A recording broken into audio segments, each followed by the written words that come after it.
Se ha hecho presente variedad de problemáticas con fines territoriales, principalmente en áreas sociales, culturales, políticas, económicas y ambientales. A continuación, hablaremos de un caso en desacuerdo que llegó a suscitarse por la propiedad o uso de un espacio. Particularmente, se hablará de un ejemplo de conflicto territorial en México. Se trata del caso de los Chimalapas, del cual se analizaron sus causas y consecuencias. Primero debemos comprender que un conflicto territorial es la presencia de un desacuerdo entre dos o más partes sobre la pertenencia de un territorio o parte de él. Este tipo de desacuerdo ocurre entre países, entre estados de un mismo país o entre localidades o municipios. Generalmente, esta diferencia se debe a la situación estratégica de dicho territorio o a la presencia de algún recurso natural de gran valor. En México se presentan varios conflictos territoriales.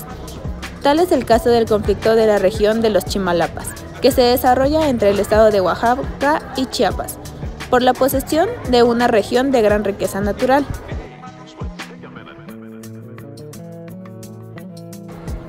La región de los Chimalapas se encuentra en el corazón del istmo de Tehuantepec, en el oriente del estado de Oaxaca, y se destaca por ser el lugar cuyas selvas húmedas y bosques mesófilos se encuentran en muy buen estado de conservación, por lo que en la zona de mayor biodiversidad de México. Chimalapas en náhuatl significa agua de los escudos y en lengua zoque quiere decir jícara de oro. Sin duda, estos nombres hacen referencia a su gran riqueza natural. Ahora hablaremos de cómo fue que se produjo el conflicto por las tierras en los Chimalapas. Un primer incidente ocurrió en la década de 1940, cuando se estableció en la región una empresa maderera de origen michoacano. Obtuvo concesiones para explotar los recursos forestales en las tierras comunales de los zoques de Santa María y San Miguel Chimalapa. Esto debió de ser un gran enfrentamiento por el saqueo de sus tierras. Del mismo modo, el conflicto por la selva de los Chimalapas comenzó en 1967, fecha en la que el gobierno federal concedió al estado de Chiapas 6,000 hectáreas de esta región, localizadas en territorio oaxaqueño, y a la que llegaron asentamientos de tzotziles y zoques chiapanecos, lo que no conformó a los zoques oaxaqueños, y desde ese entonces la disputa persiste. De esta manera se logra entender que las partes involucradas de este conflicto son los pobladores, el gobierno federal que otorgó las tierras y los gobiernos locales que entraron en disputa por la posesión de estas. Entre los pobladores están la población originaria, zoques oaxaqueños, y por otro lado los pobladores que llegaron, los zoques y los tzotziles, procedentes de Chiapas. De esta manera el conflicto se remonta a la concesión de estas tierras al pueblo y gobierno chiapaneco.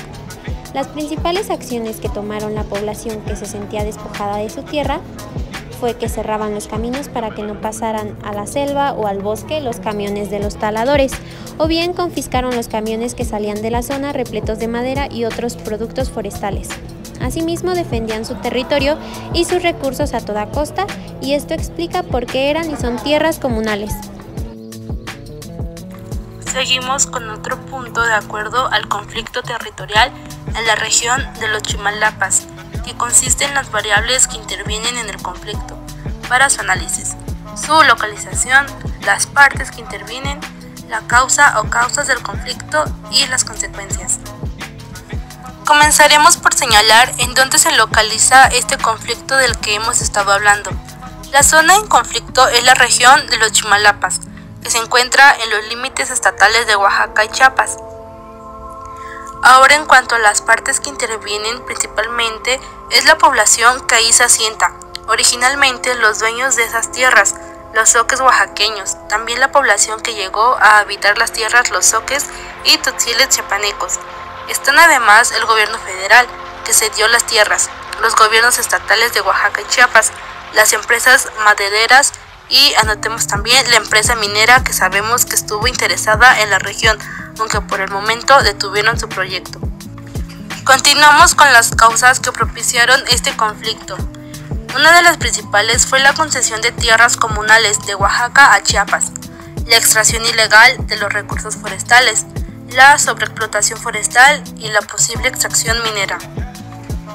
Y por último, se dieron consecuencias tales como el enfrentamiento entre pueblos hermanos, zoques oaxaqueños y zoques chiapanecos, la quema de casas, enfrentamientos violentos con las empresas madereras, bloqueo de caminos, decomiso de camiones con el saqueo de los recursos de la región, explotación excesiva de la selva y el bosque, deforestación y pérdida de la biodiversidad. Como último punto, debemos considerar que el análisis de este tipo de conflictos desde la perspectiva de la geografía deja ver el entramado de los componentes del espacio geográfico.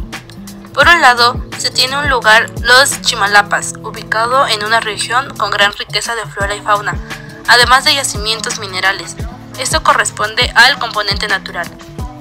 Podría ser igual el componente social, representado por los habitantes originales de la zona y los nuevos pobladores que arribaron cuando les cedieron parte de esas tierras. También interviene el componente político.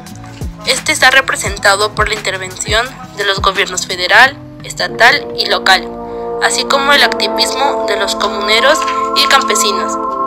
Igualmente está presente el componente económico, constituido por las negociaciones monetarias motivadas por las empresas.